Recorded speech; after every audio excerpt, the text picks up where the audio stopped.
പരിശുദ്ധ അമ്മയുടെ കൃപാസനത്തിലെ പ്രത്യക്ഷീകരണത്തിൻ്റെ സ്ഥിരസാക്ഷിയാക്കി എന്നെ ഈ അൾത്താരയിൽ ഉയർത്തിയതിന് പരിശുദ്ധ അമ്മയ്ക്കും ഈശോയ്ക്കും കോടാനുകൂടി നന്ദി സ്തുതി സ്തോത്രങ്ങൾ അർപ്പിക്കുന്നു. എൻ്റെ പേര് മേരി. ഇത് എൻ്റെ മകൻ നോയലാണ്. ഞങ്ങൾ വരുന്നത് തൃശ്ശൂരിൽ നിന്നാണ്. തൃശ്ശൂർ പുത്തൻപള്ളി വ്യാകുലമാത ബസിലിക്ക ഇടവകയിലെ അംഗങ്ങളാണ്. ഞാനിവിടെ ഉടമ്പടി എടുക്കുന്നത് 2019 ഫെബ്രുവരി 22 ഞാൻ ഒരു റിട്ടയർഡ് ടീച്ചറാണ്. 2019 മെയ് മാസത്തിലാണ് ഞാൻ റിട്ടയർ ചെയ്തത്. അപ്പോൾ 2018 ജൂൺ മുതൽ റിട്ടയർമെൻറ്റിൻ്റെ ആനുകൂല്യങ്ങൾക്ക് വേണ്ടിയുള്ള പേപ്പറുകളെല്ലാം അയച്ചിരുന്നു. എന്നാൽ അതെല്ലാം AG's ഓഫീസിൽ നിന്ന് പേ റിവിഷൻ്റെ ഓരോ തെറ്റുകൾ ചൂണ്ടിക്കാണിച്ച് തിരിച്ചു വന്നുകൊണ്ടിരിക്കുകയായിരുന്നു. അപ്പോൾ ഫെബ്രുവരി അവസാനമായിട്ടും പേപ്പറുകളൊന്നും ശരിയായിട്ടില്ല. മാർച്ചിൽ അധ്യയന വർഷം അവസാനിക്കുകയാണ്. ഞങ്ങളുടെ ദേവാലയത്തിനോട് ചേർന്ന് ഒരു ആരാധനാലയമുണ്ട്. അപ്പോൾ ഈ വിഷയം സമർപ്പിച്ച് ഞാൻ പ്രാർത്ഥിച്ചുകൊണ്ടിരിക്കുമ്പോഴാണ് കൃപാസനത്തിൽ നിന്നുള്ള ഒരു ഉടമ്പടി പത്രം ഒരാൾ എനിക്ക് തരുന്നത്. അയാൾ പള്ളിയിൽ നിന്ന് പുറത്തേക്ക് കടക്കുമ്പോൾ ഞാൻ പുറകിൽ ചെന്നിട്ട് എങ്ങനെയാണ് ഈ ആലപ്പുഴയ്ക്ക് പോണത്, ഞാൻ അതുവരെ ആലപ്പുഴയിലൊന്നും വന്നിട്ടില്ല, ആ കാര്യങ്ങളൊക്കെ ചോദിച്ചറിഞ്ഞു. അപ്പോൾ ആലപ്പുഴയിൽ പോണ വഴിക്ക് കലവൂരിൽ എന്ന് പറഞ്ഞൊരു സ്റ്റോപ്പുണ്ട്. അവിടെ ഇറങ്ങിയിട്ട് കുറച്ച് പുറകോട്ട് നടന്നാൽ കൃപാസനത്തിൽ എത്താൻ പറ്റുമെന്ന് പറഞ്ഞു തന്നു. അങ്ങനെ പിറ്റേ ദിവസം തന്നെ ഞാൻ ഇവിടെ വന്നിട്ട് ഉടമ്പടി എടുക്കണുണ്ടായത്. ഉടമ്പടി എടുത്തിട്ട് ഒരാഴ്ചയ്ക്കുള്ളിൽ എല്ലാ പേപ്പറുകളും ശരിയായി. പെൻഷൻ്റെ പേപ്പറുകളൊക്കെ സാങ്ഷനായിട്ട് എനിക്ക് വന്നു. പെൻഷൻ്റെ എല്ലാ ആനുകൂല്യങ്ങളും കിട്ടിയതിന് ശേഷം 2019 ജൂൺ മാസത്തിൽ വേറെ 2 രോഗസൗഖ്യങ്ങളും കൂടെ എനിക്കും കുടുംബാംഗങ്ങൾക്ക് ലഭിച്ചിരുന്നു. എല്ലാതും ചേർത്ത് ഞാനിവിടെ സാക്ഷ്യപ്പെടുത്തിയിട്ടുള്ളതാണ്. ആ സാക്ഷ്യം യൂട്യൂബിലും വന്നിട്ടുണ്ട്, കൃപാസനം പത്രികയിലും പ്രസിദ്ധപ്പെടുത്തിയിട്ടുണ്ട്. അതിന് പിന്നീട് 2 സാക്ഷ്യങ്ങളും കൂടെ ഞാൻ പറഞ്ഞിട്ടുണ്ട്. ഒന്ന് കോവിഡ് കാലത്ത് വന്നിട്ടാണ് ഒരു സാക്ഷ്യം പറഞ്ഞത്. പിന്നൊരു സാക്ഷ്യം എൻ്റെ ഹസ്ബൻഡ് തളർന്നു പോയ ആളാണ്, ഇവിടെ ഒന്ന് സാക്ഷ്യപ്പെടുത്താമെന്ന് പറഞ്ഞ് പിറ്റേ ദിവസം തന്നെ എഴുന്നേറ്റ് നടന്ന വലിയൊരു അത്ഭുതം ഉണ്ടായി.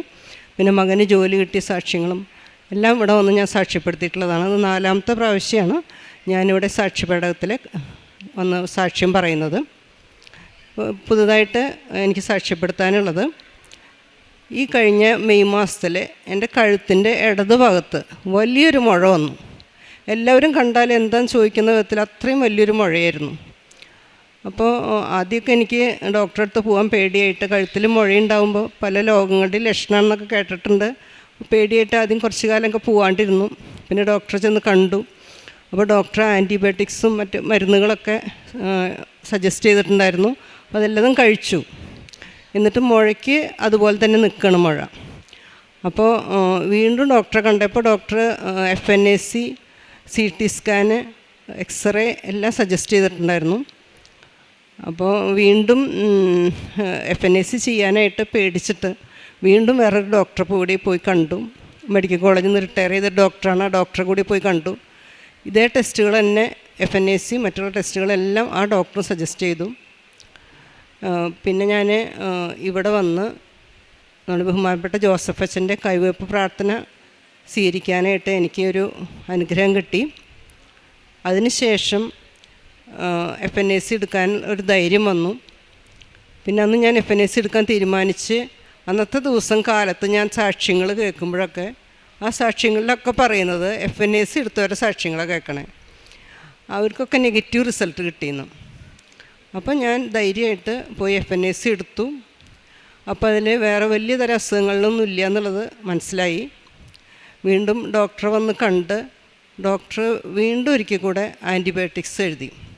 അപ്രാവശ്യം ആൻറ്റിബയോട്ടിക്സ് കഴിച്ചപ്പോൾ മുഴ ഇല്ലാതെയായി. ആദ്യത്തെ പ്രാവശ്യമൊക്കെ എല്ലാ മരുന്നുകളും കഴിച്ചതാണ്, എന്നിട്ട് മുഴ അതുപോലെ തന്നെ നിൽക്കുമായിരുന്നു. ഇതിന് ശേഷം മുഴ ഇല്ലാതെയായിട്ട് വീണ്ടും ഡോക്ടറെ ചെന്ന് കണ്ടപ്പോൾ അവിടെ ഒരു നൊഡ്യൂളുണ്ട്. അപ്പോൾ നൊഡ്യൂള് ഒരു സംശയാസ്പദമാണ്, അതുകൊണ്ട് സർജറി വേണമെന്നാണ് സജസ്റ്റ് ചെയ്തത്. അപ്പോൾ അന്ന് ഞാൻ ഒരു സാക്ഷ്യം കേൾക്കുകയാണ്. ഞാൻ എന്നും സാക്ഷ്യങ്ങൾ കേൾക്കും. ആ സാക്ഷ്യത്തിൽ പറയുന്നത് ജോസഫ് അച്ഛൻ പറഞ്ഞു എന്ന് സാക്ഷ്യത്തിൽ പറയുകയാണ്, ഉടമ്പടി എടുത്തവരൊക്കെ ഒന്നും ചാടി കയറി ചെയ്യരുത്, ഒക്കെ പ്രാർത്ഥിച്ച് കുറച്ച് വെയിറ്റ് ചെയ്തിട്ട് കാര്യങ്ങൾ ചെയ്യണമെന്ന്. അപ്പോൾ ഞാനും അങ്ങനെ തന്നെ ചെയ്യാൻ തീരുമാനിച്ചു.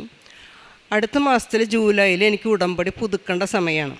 അപ്പോൾ പുതുക്കുമ്പോൾ ഇതൊരു നിയോഗം വെച്ച് അതിന് ശേഷം സർജറി ചെയ്യാമെന്ന് തീരുമാനിച്ച് ഇവിടെ വന്ന് ജൂലൈയിൽ ഉടമ്പടി പുതുക്കി.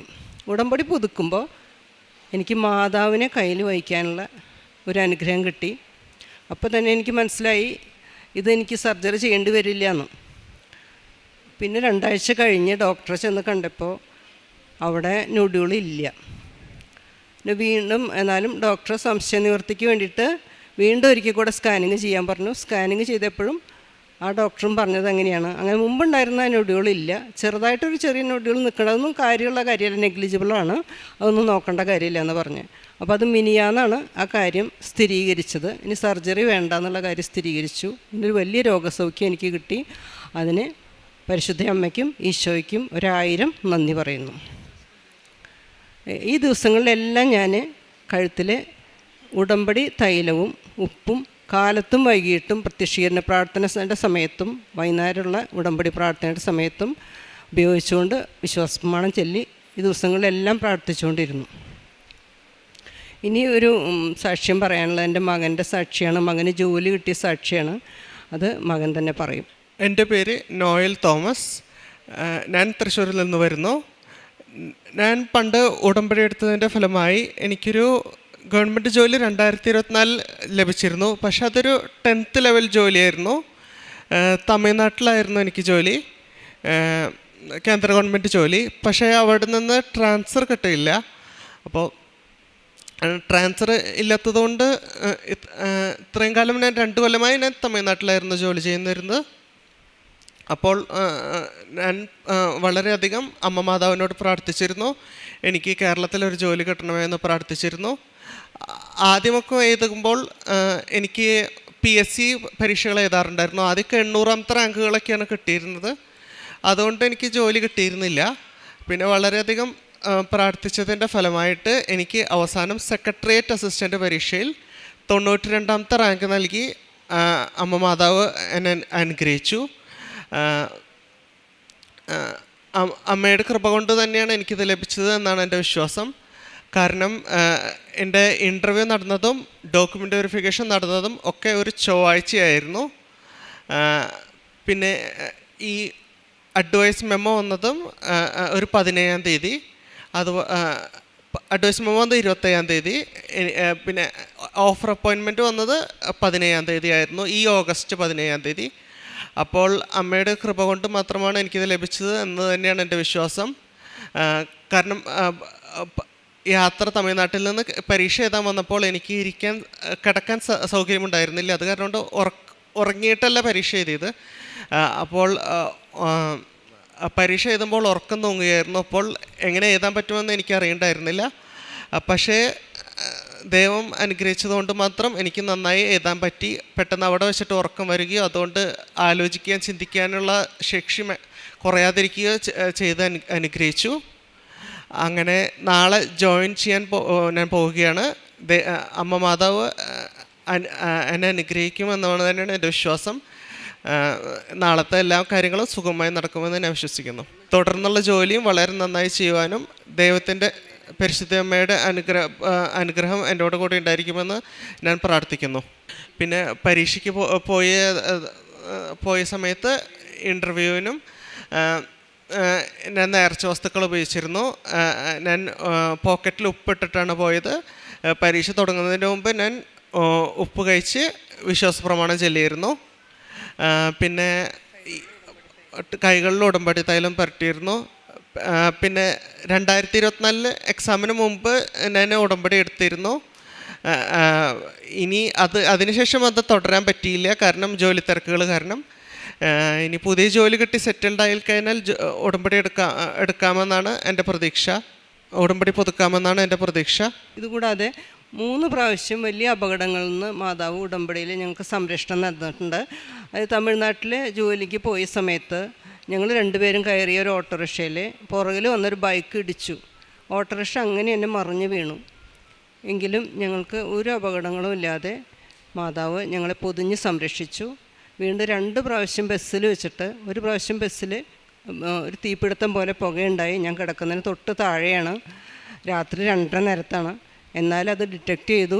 അങ്ങനെ എല്ലാവരും ബസ്സിൽ നിന്ന് ഇറക്കി വേറെ ബസ്സിൽ കയറ്റി വിട്ടു. അപകടങ്ങളൊന്നും ഉണ്ടായില്ല.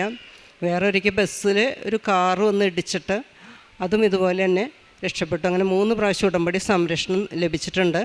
വേറൊരിക്കൽ ഉടമ്പടിയിൽ ഇരിക്കുന്നവർക്ക് മാതാവ് ദൂതനെ അയച്ചിട്ട് സഹായം ചെയ്യും എന്നുള്ളത് ഞാൻ കേട്ടിട്ടുണ്ടെങ്കിലും ഞാൻ ഒരു പ്രാവശ്യം ഇങ്ങനെ പ്രാർത്ഥിച്ച് നോക്കിയിട്ടുണ്ടായിരുന്നില്ല. ഒരു പ്രാവശ്യം എൻ്റെ ഭർത്താവും മകനും കൂടിയിട്ട് കാറിൽ പുറത്ത് പോയിട്ട് വരുമ്പോൾ റോഡിൻ്റെ ഒരു വശത്ത് ചാല് കീറിയിട്ടിരിക്കുകയായിരുന്നു. ആ ചാലിൻ്റെ ഉള്ളിൽ കാറിൻ്റെ ഒരു വശത്തുള്ള 2 ടയറുകളും താഴ്ന്നു പോയി. അപ്പോൾ അവർ വിളിച്ച് പറഞ്ഞു, ഇനി കുറച്ച് വൈകിട്ടേ വരുള്ളൂ, അത് നന്നാക്കാനൊക്കെ ആൾ വന്നിട്ടൊക്കെ വേണം എന്ന് വിളിച്ച് പറഞ്ഞു. അപ്പോൾ തന്നെ ഞാൻ മാതാവിൻ്റെ അടുത്ത് പോയിട്ട് പറഞ്ഞു, അമ്മ ഉടമ്പടിയിലിരിക്കുന്നവർക്ക് അമ്മ ദൂതനെ അയക്കില്ലേ, ഇപ്പോൾ തന്നെ ഒരു ദൂതനെ അയക്കണേന്ന്. 5 മിനിറ്റിൻ്റെ ഉള്ളിൽ അവർ വിളിച്ച് പറഞ്ഞു. അവിടെ സ്കൂട്ടറിൽ പോയ ആൾ സ്കൂട്ടർ നിർത്തി ഇവിടെ വന്നിട്ട് ഞാൻ ഒന്ന് നോക്കട്ടെ കയറ്റാൻ പറ്റുമെന്ന് പറഞ്ഞ് അയാൾ അത് കയറ്റി 5 മിനിറ്റിൻ്റെ ഉള്ളിൽ. അപ്പോൾ അങ്ങനെ ഉടമ്പടിയിലിരിക്കുന്നവർക്ക് അങ്ങനെ ഒരു സംരക്ഷണം ലഭിക്കുന്നുണ്ട്. ഞാൻ വിചാരിക്കുന്നത് ഈ ഉടമ്പടി എന്ന് പറയുന്നത് നമ്മളെ അവസാന കാലങ്ങളിൽ നിത്യതയിലേക്ക് വേണ്ടി ഒരുക്കുന്ന ഒരു കൂടാരം, പരിശുദ്ധമ്മയുടെ ഒരു പദ്ധതിയാണ്. അതിനുവേണ്ടി ഒരുക്കിയിരിക്കുന്ന കൂടാരമാണ് കൃപാസനം എന്നാണ് ഞാൻ വിശ്വസിക്കുന്നത്. ഇത്രയും കാലം 7 കൊല്ലത്തിലധികമായിട്ട് ഞാൻ ഉടമ്പടിയിൽ നിലനിൽക്കുകയാണ്. എല്ലാ മാസവും കൂടെ വരാറുണ്ട്. മാതാവിനോട് പ്രാർത്ഥിച്ച് ഉടമ്പടി പത്രികകൾ വാങ്ങിക്കൊണ്ടുപോയി റെയിൽവേ സ്റ്റേഷനിലും ബസ് സ്റ്റാൻഡിലും എല്ലാം ആയിട്ട് അത് കൊടുക്കാറുണ്ട്. എല്ലാവർക്കും കിട്ടിയ അനുഗ്രഹങ്ങളൊക്കെ പറഞ്ഞിട്ട് തന്നെയാണ് എല്ലാവർക്കും ഉടമ്പടി പത്രിക കൊടുക്കാറുള്ളത്. പിന്നെ എനിക്ക് പരിശുദ്ധ അമ്മയുടെ സുഗന്ധാഭിഷേകം ഉണ്ടാകുന്നതൊക്കെ ഈ പ്രേക്ഷിത പ്രവർത്തനത്തിന് പോകുമ്പോഴാണ്. ഈ ബസ് സ്റ്റാൻഡിലും റെയിൽവേ സ്റ്റേഷനിലൊക്കെ അലഞ്ഞ് നടക്കുന്ന സമയത്താണ് എനിക്ക് ഈ സുഗന്ധാഭിഷേകം ഉണ്ടായിട്ടുള്ളത്. കാരുണ്യപ്രവർത്തികളായിട്ട് ഞാൻ ചെയ്യുന്നത് ഒരു 7 മക്കളുള്ളൊരു കുടുംബമാണ്. അപ്പോൾ അവർ വളരെ വിഷമിച്ചാണ് ജീവിക്കുന്നത്. അപ്പോൾ എല്ലാ മാസവും അവരെ സഹായിക്കാനായിട്ട് ഒരു നിശ്ചിത തുക അവർക്ക് അയച്ചു കൊടുക്കാറുണ്ട്. പിന്നെ മെൻ്റലി ചലഞ്ച്ഡ് ആയിട്ടുള്ള കുട്ടികളെ താമസിപ്പിക്കുന്ന ഒരു ഹോമിൽ പോയിട്ട് അവിടെ ക്ലീനിങ്ങൊക്കെ ചെയ്യാറുണ്ട്. പിന്നെ ഭക്ഷണം കൊടുക്കലും വസ്ത്രം കൊടുക്കലും അതുപോലെ ആതുരാലയങ്ങളിൽ എപ്പോഴും എന്നല്ല, പറ്റാവുന്ന പോലെയൊക്കെ അവിടെ ഭക്ഷണം കൊടുക്കലും അങ്ങനെയുള്ള രീതിയിലുള്ള കാരുണ്യപ്രവർത്തികളൊക്കെ ചെയ്യാറുണ്ട്. വിശുദ്ധ കുർബാനയിൽ എല്ലാ ദിവസവും സംബന്ധിക്കാറുണ്ട്. ആഴ്ചയിലൊരിക്കൽ കുമ്പസാരിക്കാറുണ്ട്. കുടുംബ പ്രാർത്ഥന എല്ലാവരും കൂടി ഒരുമിച്ച് സജീവമായിട്ട് തന്നെയാണ്. മകൻ ഇവിടെ ഇല്ലാത്തതുകൊണ്ട് അവനും വീഡിയോ കോളിൽ വിളിച്ചിട്ട് എല്ലാവരും ഒരുമിച്ച് തന്നെയാണ് കുടുംബ പ്രാർത്ഥനയിൽ പങ്കെടുക്കുന്നത്. ജപമാല എല്ലാ ദിവസവും ജപമാല ചെല്ലാറുണ്ട്. ചൊവ്വാഴ്ചയിലെ ധ്യാനം കൂടാറുണ്ട്. കാലത്ത് ഡെയിലി ബ്രെഡ് എന്ന് സംബന്ധിക്കാറുണ്ട്. കാലത്ത് ഡെയിലി ബ്രെഡും അതുപോലെ തന്നെ ചൊവ്വാഴ്ചത്തെ ഉടമ്പടി ധ്യാനം എൻ്റെ കോൺടാക്റ്റിലുള്ള 100 പേർക്കെങ്കിലും ഞാൻ എല്ലാ ദിവസവും ഷെയർ ചെയ്യാറുണ്ട്. സാക്ഷ്യങ്ങൾ എല്ലാ ദിവസവും കേൾക്കാറുണ്ട്. സാക്ഷ്യങ്ങൾ എന്നെ ഉടമ്പടിയിൽ കൂടുതൽ വളരാനായിട്ട് എന്നെ ഒരുപാട് സഹായിക്കുന്നുണ്ട്. 2-3 സാക്ഷ്യങ്ങൾ എന്നും കേൾക്കും. അത് ആവശ്യമുള്ളവർക്ക് അത് ഷെയർ ചെയ്ത് ആവശ്യമുള്ളവർ ആരാന്ന് നോക്കിയിട്ട് അവർക്ക് ഷെയർ ചെയ്ത് കൊടുക്കുകയും ചെയ്യാറുണ്ട്. ഇത്രയും അനുഗ്രഹങ്ങൾ തന്ന് എന്നെ ഉടമ്പടിയിൽ നിലനിർത്തുന്ന എൻ്റെ പരിശുദ്ധ അമ്മയ്ക്കും ഈശോയ്ക്കും 1000 നന്ദി പറയുന്നു. വിദൂരത്തിൽ നിന്നും കർത്താവ് അവന് പ്രത്യക്ഷനായി അരുൾ ചെയ്തു, എനിക്ക് നിന്നോടുള്ള സ്നേഹം അനന്തമാണ്, നിന്നോടുള്ള വിശ്വസ്തത അചഞ്ചലവും. സുഗന്ധാഭിഷേകത്തിലൂടെ അമ്മയുടെ സാന്നിധ്യം മനസ്സിലാക്കാൻ സാധിക്കുകയും അപകടങ്ങളിൽ സംരക്ഷണം നൽകി ഈശോയും അമ്മയും അനുഗ്രഹിക്കുകയൊക്കെ ചെയ്തത് ഈ മക്കളുടെ ഉടമ്പടി ജീവിതത്തിലുള്ള സംരക്ഷണവും ആ അചഞ്ചലമായ സ്നേഹത്തോട് ചേർന്ന് നിൽക്കുന്നതിനാൽ ഈശോയും അമ്മയും ഇവരുടെ കൂടെ തന്നെ ചേർന്ന് നിൽക്കുകയാണ്. വിദൂരത്തിൽ നിന്ന് കർത്താവ് അവന് പ്രത്യക്ഷനായി അരുൾ ചെയ്തു, എനിക്ക് നിന്നോടുള്ള സ്നേഹം അനന്തമാണ്, നിന്നുള്ള വിശ്വസ്തത അചഞ്ചലവും.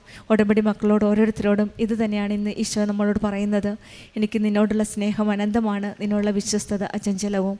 നമുക്കും ആ സ്നേഹത്തോട് ചേർന്ന് നിന്നുകൊണ്ട് കൂടുതൽ വിശ്വസ്തയോടെ കൂടുതൽ സ്നേഹത്തോടെ ഉടമ്പടി ജീവിതം മുന്നോട്ട് നയിക്കാനുള്ള കൃപയ്ക്കായി നമുക്ക് പ്രാർത്ഥിക്കാം. മേരി തോമസിനും കുടുംബത്തിൽ ലഭിച്ച എല്ലാ അനുഗ്രഹങ്ങൾക്കും നമ്മൾക്ക് കരങ്ങളടിച്ച് ദൈവത്തെ മഹത്വപ്പെടുത്താം. അത്യപൂർവ ദൈവാനുഭവങ്ങൾ ഇനി നിങ്ങൾക്കും സ്വന്തം. ഈ യൂട്യൂബ് ചാനൽ ഇതുവരെ സബ്സ്ക്രൈബ് ചെയ്തിട്ടില്ലെങ്കിൽ ഇപ്പോൾ തന്നെ സബ്സ്ക്രൈബ് ചെയ്യുക. ഈ വീഡിയോ ഇപ്പോൾ തന്നെ നിങ്ങളുടെ സുഹൃത്തുക്കൾക്ക് ഷെയർ ചെയ്തുകൊണ്ട് കർത്താവിൻ്റെ പ്രേക്ഷിതരാകുക.